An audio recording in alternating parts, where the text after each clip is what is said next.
So the Daytona 500 in our sport is basically the Super Bowl of racing. There's nothing like, obviously, racing at Daytona. If you haven't been to it, you have to at least go once. The race in which NASCAR was built on. It is the first race of the season, but it is our Super Bowl. Having 250,000 plus people there definitely makes it feel like a big deal. It's high-speed chess, trying to make the right decisions, and you're hoping that it plays out in your direction, and a lot of things have to go your way. Is it the most technical place? No. Is it the hardest track to drive? No, but it's the magnitude of what's at stake. Being still in the driver's seat racing every Sunday, do I feel like today I would be a failure if I didn't win that race? Yes. How special it is to win at a place like Daytona. It sticks with you wherever you go. No other races like it. It is the biggest race of the year because you seem to have the most star power at that event. Every time I go there during the national anthem, it's just a really emotional experience. Yeah, every time we go to the tunnel at Daytona, it's just the opportunity. It's more of a mental game. You have to try to do everything you can to outsmart your competition. You ready? The 2024 NASCAR Cup Series season has come and gone, leaving Kyle Busch with a bitter taste in his mouth. For the first time in 19 years, the two-time Cup Series champion failed to secure a single win, breaking a streak that had become synonymous with his name. To make matters worse, Busch faced a staggering 8 did not finish throughout the season, a statistic that speaks volumes about the challenges he encountered on the track.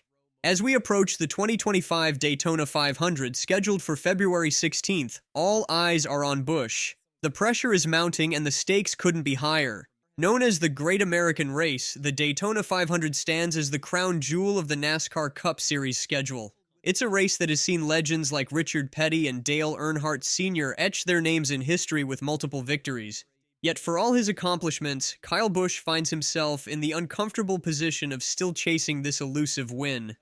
In a recent interview, Busch made a heartbreaking confession that has shocked the NASCAR community. Despite his impressive career statistics, 231 victories across all 3 NASCAR National Series, and 63 Cup race wins, Busch refuses to label himself a legend without the Daytona 500 trophy in his cabinet. He stated, "Being still in the driver's seat, racing every Sunday, do I feel like today that I would be a failure if I didn't win that race? Yes." This statement underscores the immense importance Busch places on winning the Daytona 500. It's not just another race for him, it's the missing piece in an otherwise stellar career. The Harley J. Earl Trophy, awarded to the Daytona 500 winner, remains the one accolade that has eluded him throughout his 2-decade career in the Cup Series. As the 2025 season approaches, Richard Childress Racing is pulling out all the stops to prepare for the big event. They've announced an immersive 6-part miniseries that will give fans an unprecedented behind-the-scenes look at the team's preparations for the Daytona 500. The series will feature Kyle Busch alongside teammates Austin Dillon, Jesse Love, and Austin Hill, offering insights into the intense work that goes into getting ready for NASCAR's biggest race. Busch's determination to end his streak of failures is palpable. In the promotional video for the RCR miniseries, he emphasized the significance of the Daytona 500, calling it basically the Super Bowl of racing. He said, "The Daytona 500 in our sport is basically the Super Bowl of racing. If you haven't been to it, you have to go at least once. It's a race that NASCAR was built on." This perspective is shared by many in the NASCAR world. Frank Kelleher, president of Daytona International Speedway, highlighted the event's unique atmosphere. The Daytona 500 continues to be a spectacle of elite racing and entertainment, and the consecutive sellouts just prove this event is one of a kind. You can quite literally feel the atmosphere from the moment Speed Weeks begins. The crowd is buzzing with excitement, and every team from the driver to the crew chief is eager to get their season started. The 2025 Daytona 500 marks the 10th consecutive year of a sellout crowd. With over 250,000 people in attendance, the energy at the track is electric, adding to the pressure on drivers like Busch to perform. Looking back at Busch's 2024 season, it's clear that luck wasn't on his side. He came tantalizingly close to victory on multiple occasions. In Atlanta, he missed out on a win by a mere 0.004 seconds in a 3-wide finish. At the Coke Zero Sugar 400, he was bested by Harrison Burton in another nail-biting conclusion.